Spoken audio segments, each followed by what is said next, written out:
cool gear, and that lets you save. Look here. True Form Life. Green look on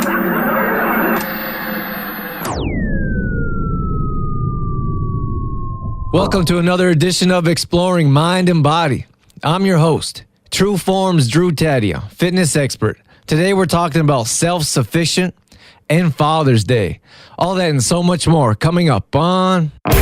This is Exploring Mind and Body with True Form's Drew Tadia, fitness expert on 96.5 CKFM.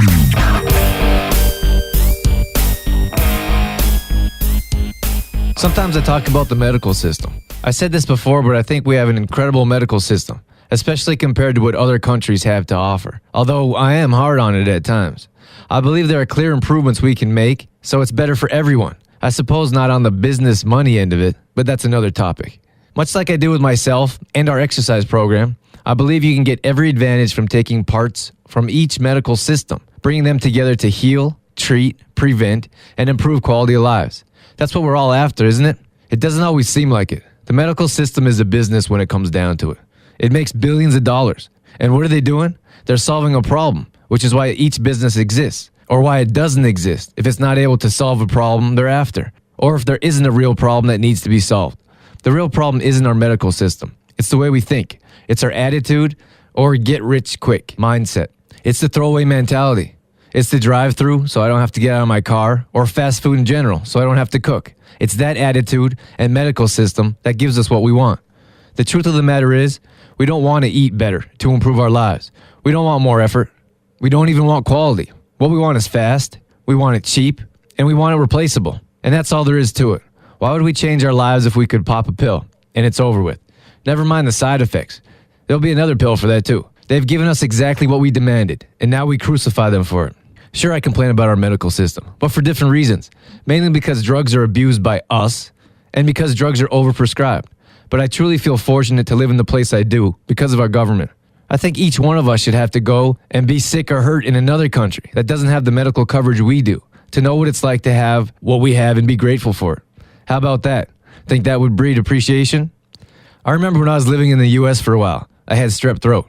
It cost me $100 for the doctor to tell me I had strep throat. And that was after a few hours in the waiting room. Even then, I didn't believe in prescription drugs for the most part, nor could I afford them at the time. So I went home unhappy, uncured, and no real answer but frustration. $100 is a lot of money when you're in college, or if you're a single parent, or if you don't have a job. I couldn't imagine how much the medicine would have cost. What if before you're allowed free medical care, you have to live in a country for a number of months? That's a laugher, I know. But really, when you think about it, most of us have no idea what it's like to not be able to afford medicine. Certainly not my generation or the next. We have no idea what it's like to be in debt for thousands of dollars because of a car accident. We don't know what it's like to be turned away at the hospital. These things happen. They really do. And we sit here and complain about, well, whatever we choose to at the time. Back to combining treatments for healthier lives. I believe we can prevent as opposed to treat. I believe it's better to be proactive instead of reactive. I believe food heals, and we have the ability to heal ourselves, which is all explained in our new book called Elevate Your Health, available online at trueformlife.com or locally at Health Street. There's another book I'd like to recommend that I've been reading because it talks a lot about what I believe in. Never studying or having learned about Chinese medicine before, I can't believe the similarities in this book and my own beliefs.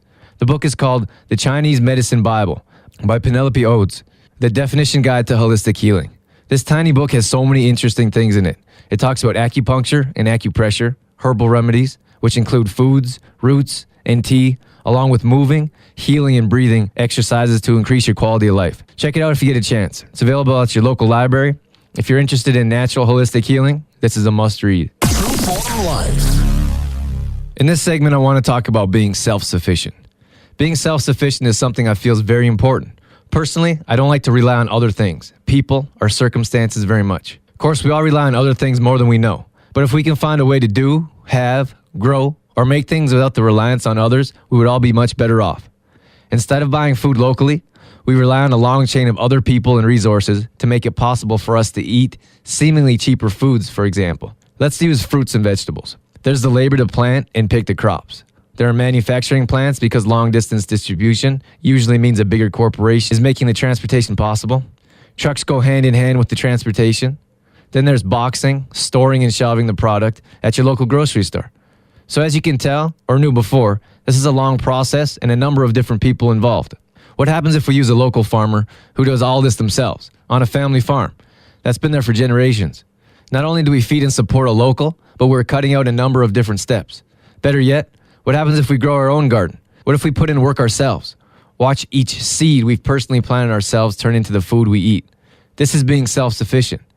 And this gives each one of us a step up in the food chain. Growing your own food, there's a special energy in each food we consume. There's a clear increase in appreciation for the hard work you put in yourself and get to reap the benefits of it. I recently talked about eating raw foods and the kind of alive energy foods still contain, not being cooked, killing many of the nutrients. Food has energy of its own. I believe energy changes in food when it's not taken care of, as you or I would from your own garden. Food's being sprayed with chemicals, thrown around, frozen, transported. This all takes a toll and changes the positive energy, the energy we consume when eating. Another important fact is price when being self-sufficient. I'm fortunate enough to share a garden over the summer. Having a mainly plant-based diet, my grocery list is cut in half growing my own food over the summer. It doesn't take much, which is why I encourage everyone to garden or share a garden whenever possible. All you need to do is put in a little work and you'll be able to eat your own grown foods, save money, appreciate the process of growing your own foods, and you'll be able to appreciate the flavor in real foods that aren't commercially grown and distributed. Have you ever tasted a garden tomato? Have you ever tasted the homegrown tomato from the greenhouse? I'm sure you have. Have you ever smelled a garden tomato? Have you ever smelled a greenhouse tomato? Try it this summer if you haven't. Then smell and taste the tomato shipped in from who knows where. I guarantee you'll notice a clear difference if you pay attention to it. Growing your own food is only a small step in working your way to be self-sufficient, at least part of the year, unless you're fortunate enough to live somewhere you can grow your own food all year round. I ran into this website the other day while doing some research. It's an incredible resource with tons of information on how to be self-sufficient. It's called Go Self-Sufficient, and the website address is goselfsufficient.co.uk. Some of the topics include live self-sufficient and make money doing it, how to keep a goat, how to keep chickens in your garden, how to grow just about anything. Other interesting articles are make your own soap, make your own organic cleaning supplies, and one of my favorites, which I've never heard about until now, how to make your own cob house. The short of it, a cob house is made from mud and straw. In fact, 1/3 of people on this earth live in a cob house. It was thought of as a lower-end house in the medieval times for only servants, but that's not entirely true. After the cob house idea was pushed aside for many years, it came back when living in a house made of earth made sense again. In the 1980s, a cob house sold for hundreds of thousands of dollars. This website's really cool. I could get lost in it. Again, it's goselfsufficient.co.uk. Check it out when you get a chance and find some ideas on how to be self-sufficient yourself.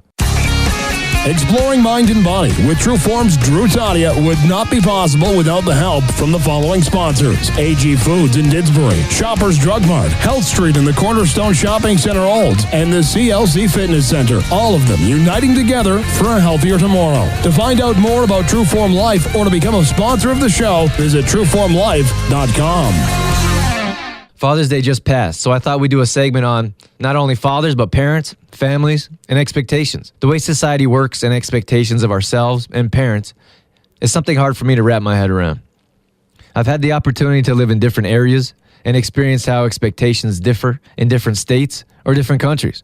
I went to school for a couple years in the Midwest. Not sure if living in the Bible Belt has anything to do with it, although I'm sure there's a relation. In the Midwest, at a young age, women are expected to get married and start a family. That's what's expected. That's what happens as a norm, period.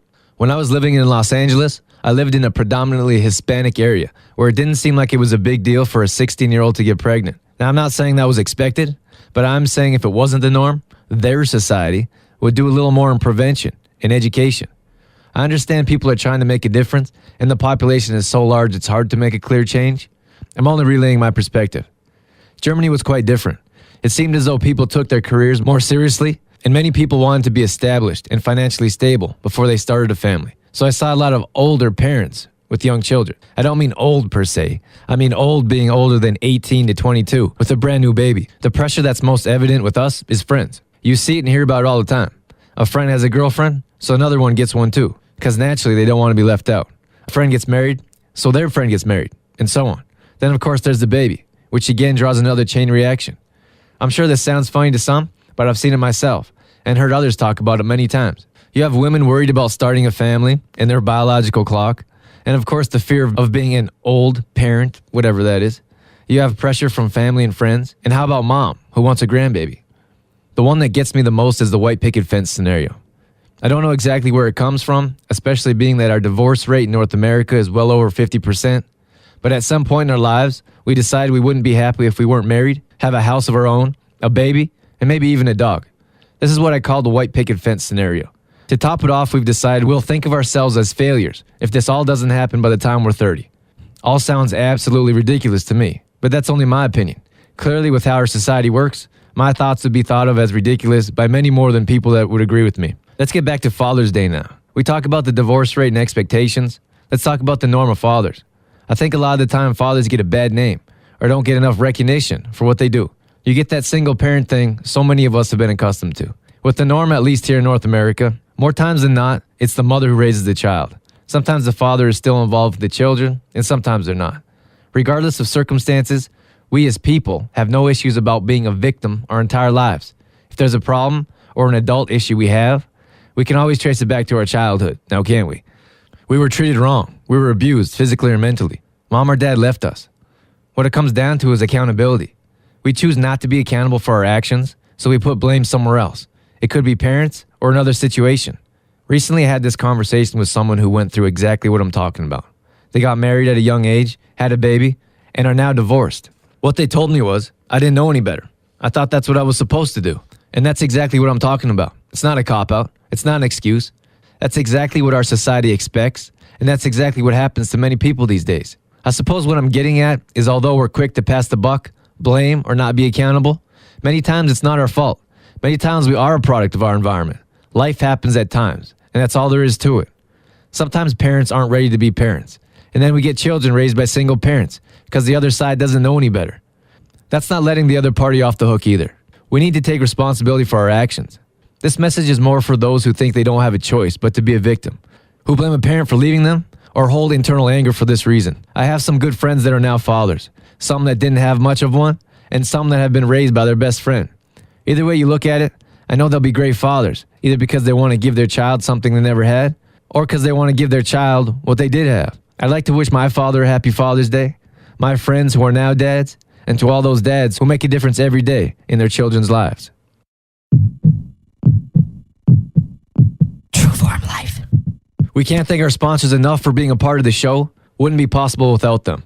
Be sure to check out AG Foods. They support local farmers, and they're truly making an effort to give you healthier choices with a gluten-free section and an organic section. That's AG Foods in Didsbury, so be sure to check them out. We have a new sponsor that jumped on board with us. That's Lenz Chiropractic. In fact, we have a special guest for you next week, so don't forget to tune in. Michael Lenz, who's owned his own practice here in Olds since 2000, has been the Olds Grizzly team chiropractor for the past 12 seasons, and is currently enrolled in the clinical neuroscience program. He'll be joining us for an interview. Again, that's happening next week, so tune in. Same time, same place to catch that interview. That's all we have for you this evening. As always, I'm your host, True Form's Drew Tadia, fitness expert in health and fitness for a better world. Thanks for listening. You've been listening to Exploring Mind and Body with True Form's Drew Tadia, fitness expert. For more on True Form's Drew Tadia, visit trueformlife.com or call 403-510-4915. Exploring Mind and Body with True Form's Drew Tadia would not be possible without GDK Gravel and Sand. They've got the best rock for your road. Call them today, 1-877-335-2091. That's 1-877-335-2091.